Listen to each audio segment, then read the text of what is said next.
Ya, jadi ibadah haji ini mempunyai makna yang sangat kuat terkait dengan persatuan umat ini, Pak. Bukan hanya terkait dengan ibadah individual sebenarnya.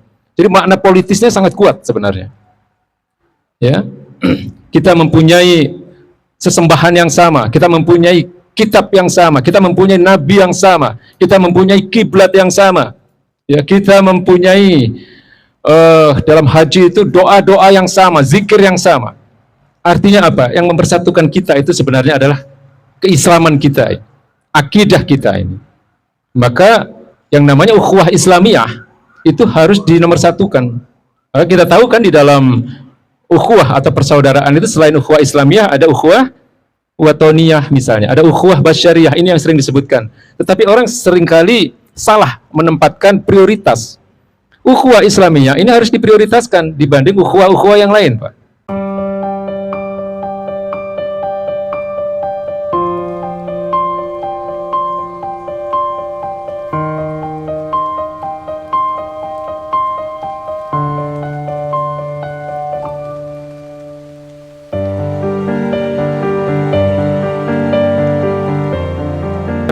Buniyal Islamu ala khamsin. Ya, Islam itu tegak di atas 5 asas. Ya, syahadah yang pertama. Ya, asyhadu, ya bersyahadat an la ilaha illallah wa anna Muhammadan Rasulullah. Ya, bersaksi bahwa tidak ada Tuhan selain Allah dan bersaksi bahwa Nabi Muhammad adalah utusan Allah.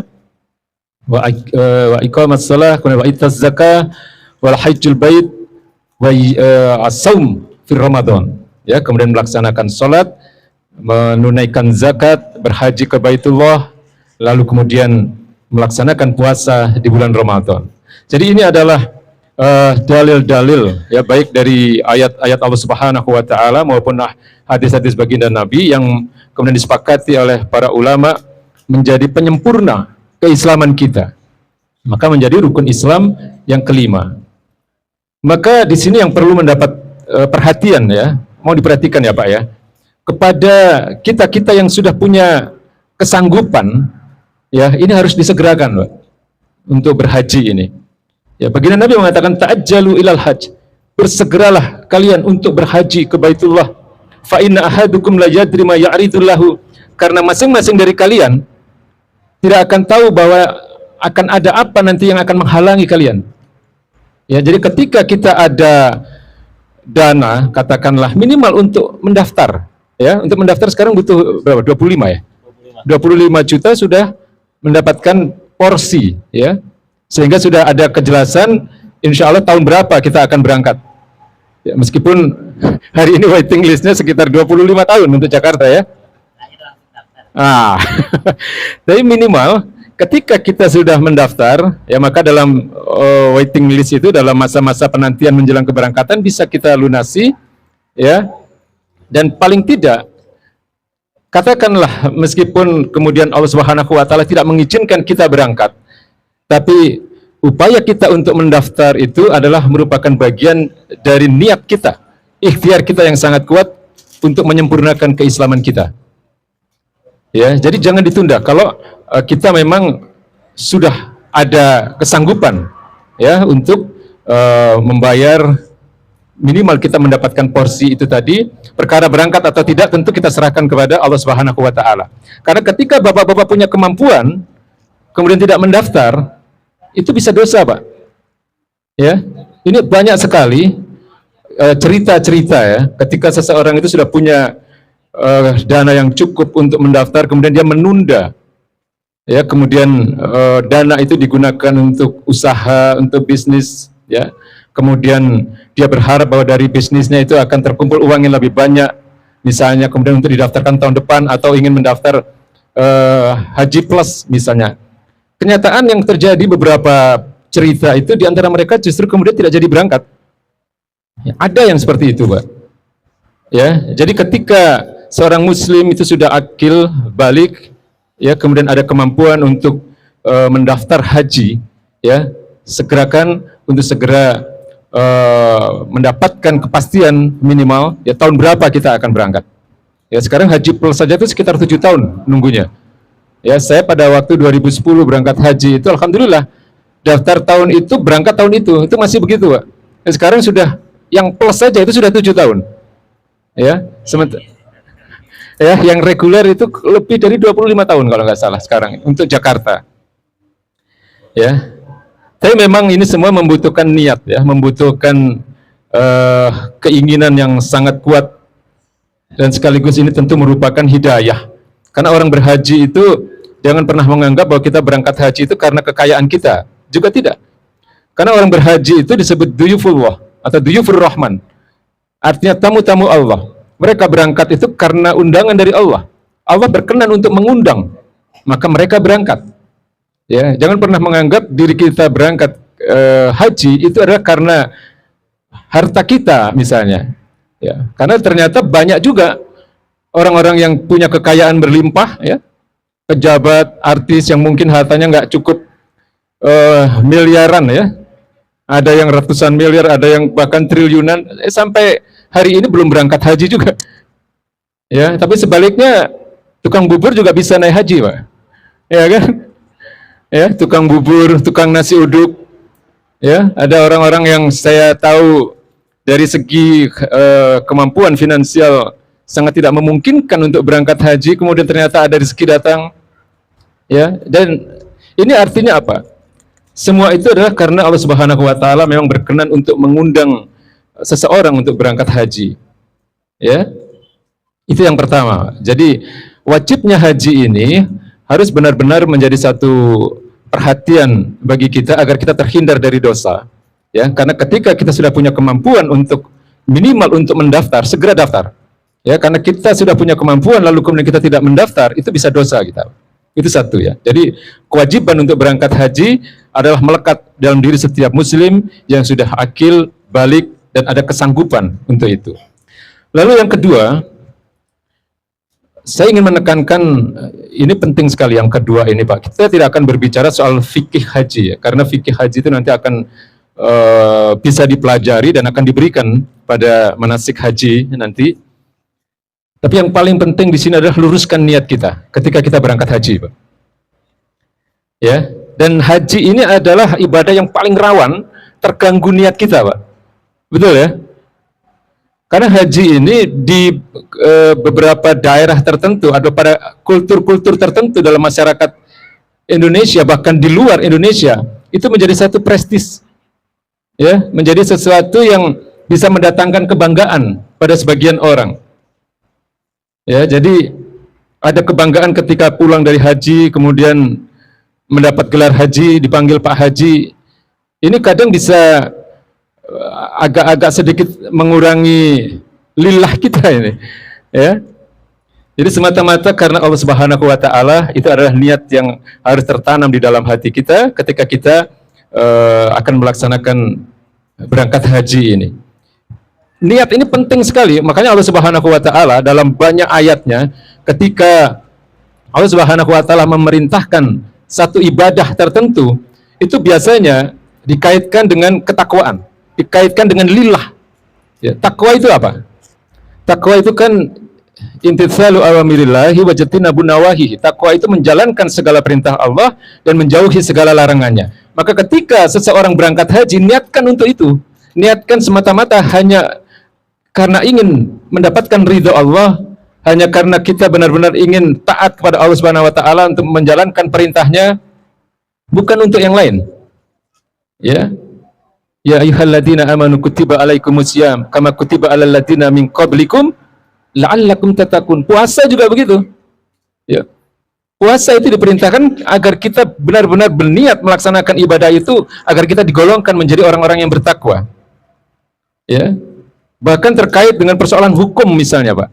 Ya, dalam hukum Islam itu kan ada hukum kisos ya.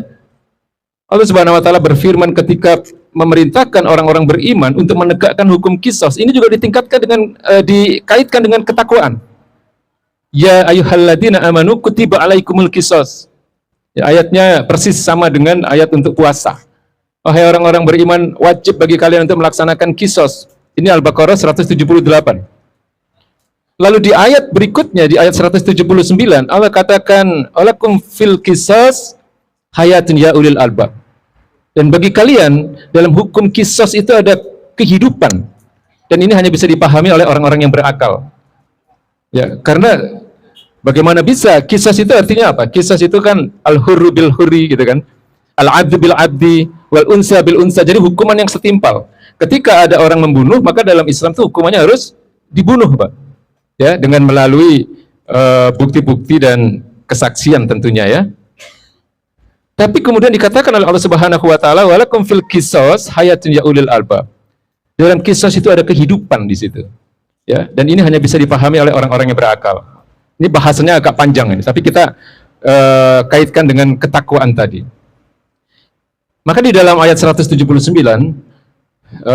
ini pun diakhiri oleh Allah Subhanahu wa taala dengan la'allakum tattaqun, agar kalian menjadi orang-orang yang bertakwa. Ya. Maka di dalam Al-Baqarah 21 secara umum Allah Subhanahu wa taala berfirman, ya ayuhan nas, wahai manusia. Tidak lagi hanya untuk orang-orang beriman, tapi untuk manusia, Pak. Ya, ubudul ladzi khalaqakum walladzina min qablikum, ya.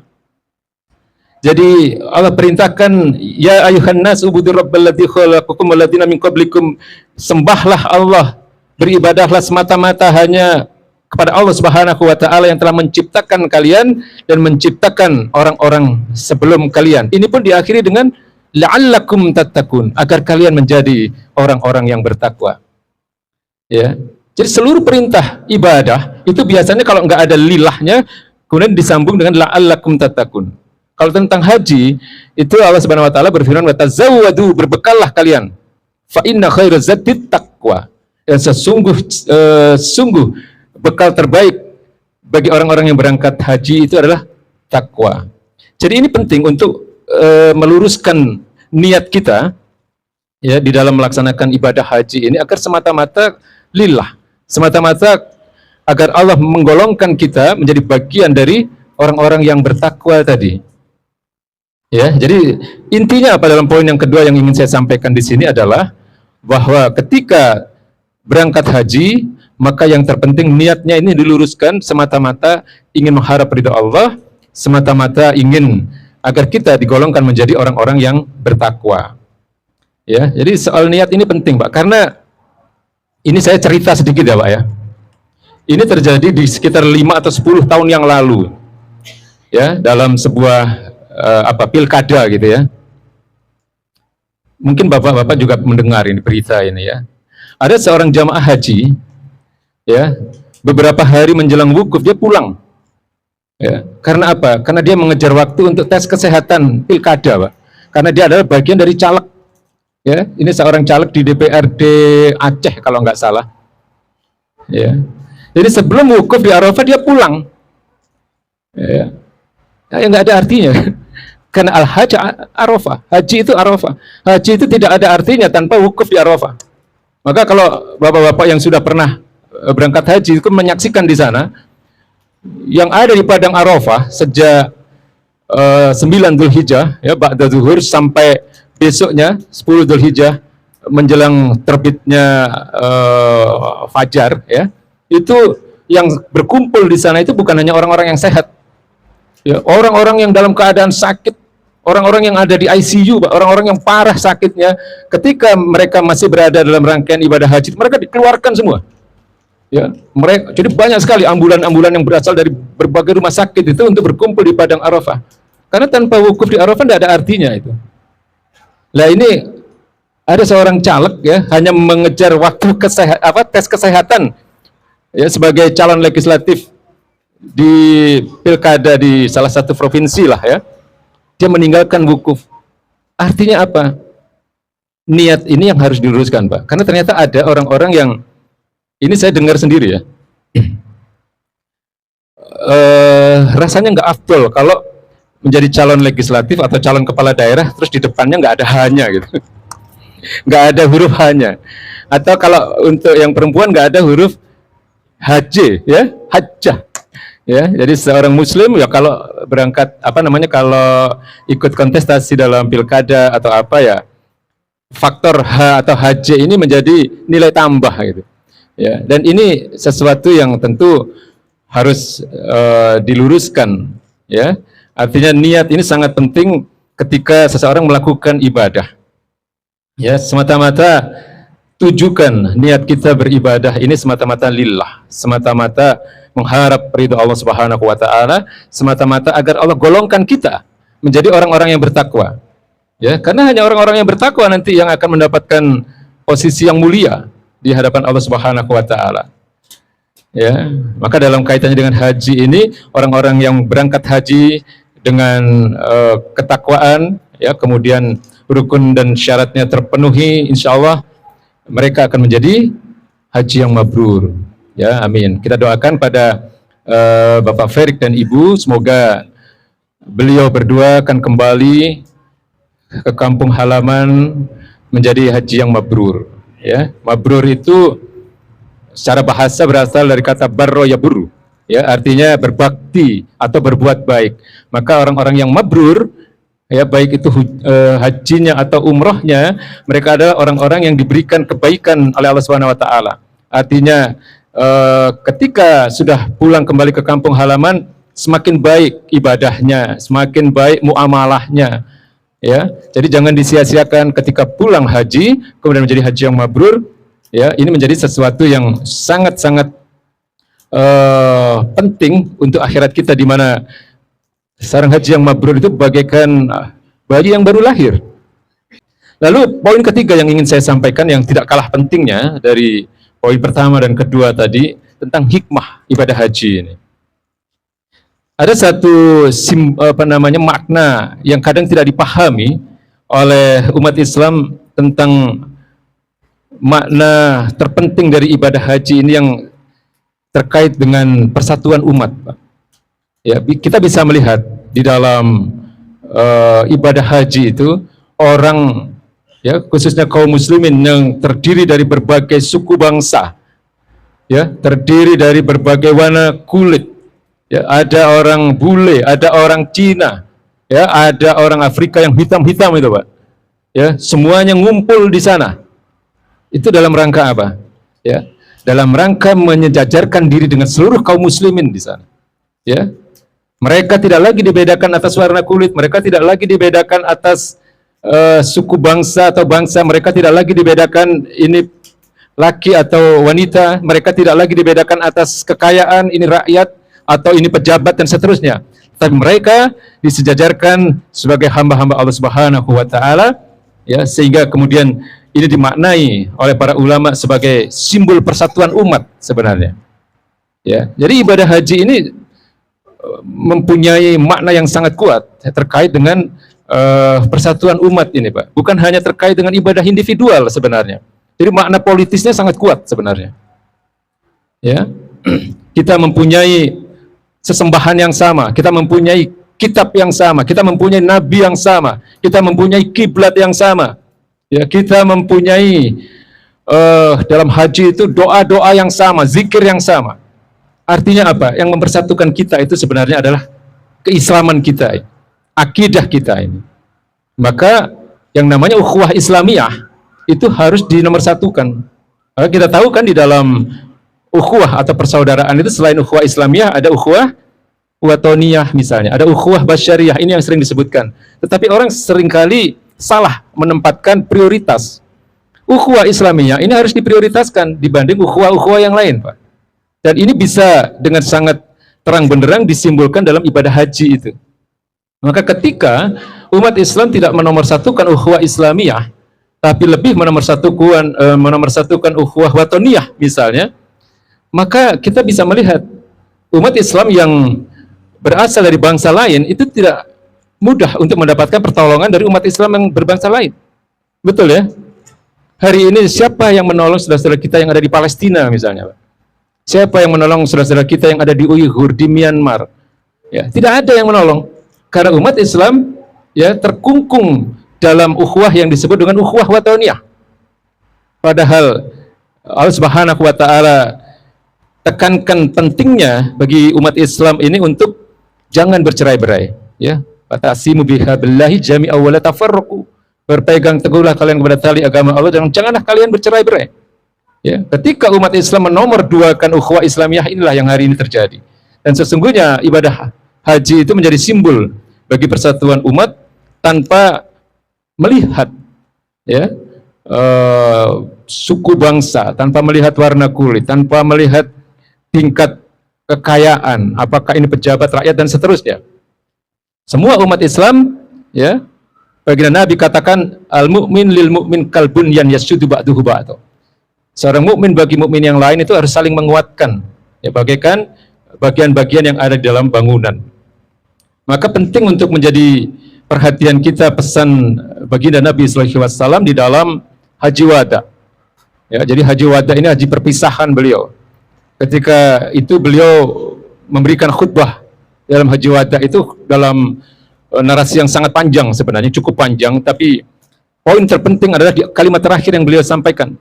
Beliau katakan taraktu fikum amrayni lan tadillu abadan in tamassaktum bihima kitaballah wa sunnata rasulih. Aku tinggalkan bagi kalian dua perkara, di mana jika kalian berpegang teguh kepada dua perkara ini, maka kalian tidak akan tersesat selama-lamanya.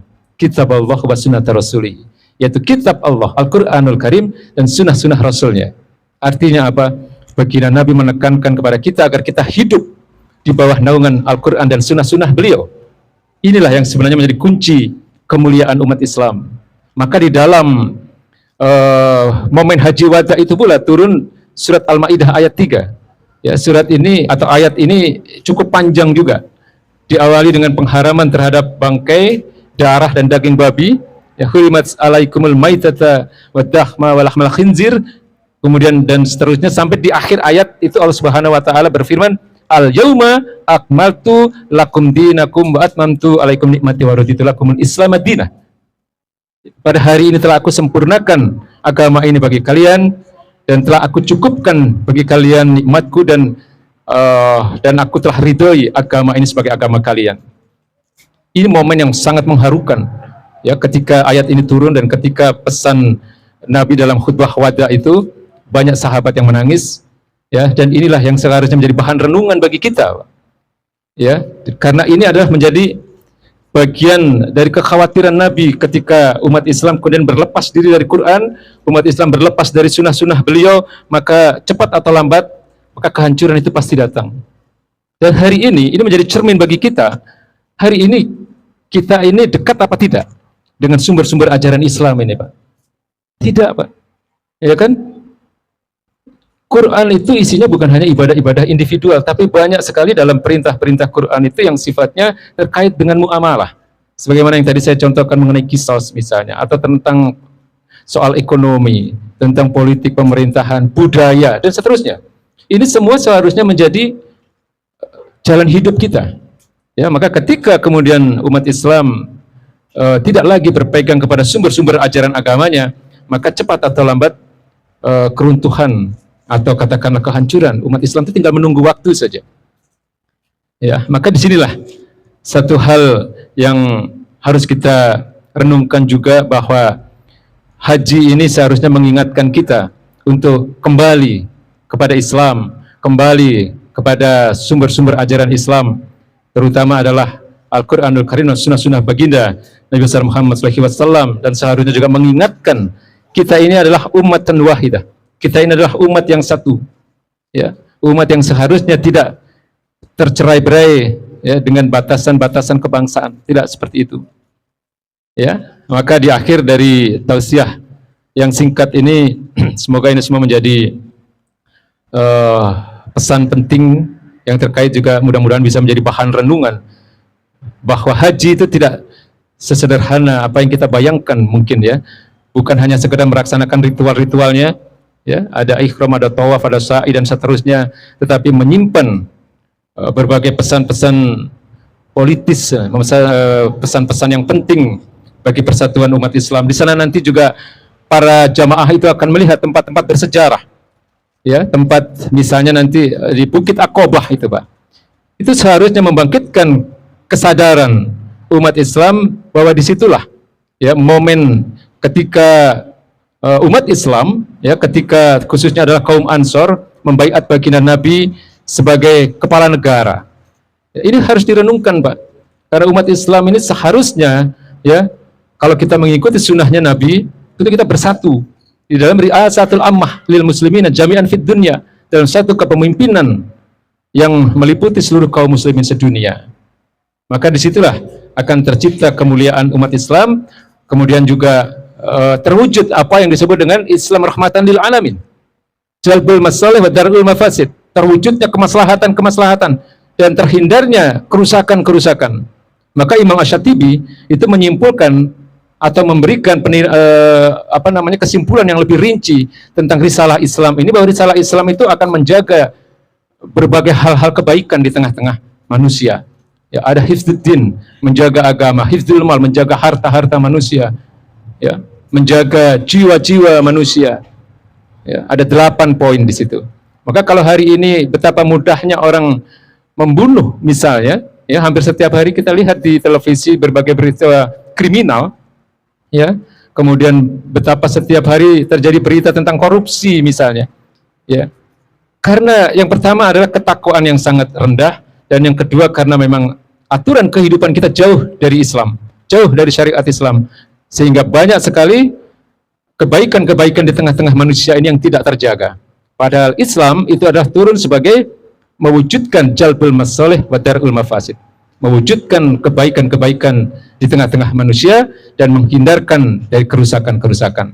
Saya kira ini yang bisa saya sampaikan. Semoga ada manfaatnya, wabil khusus bagi diri kami pribadi yang dhaif.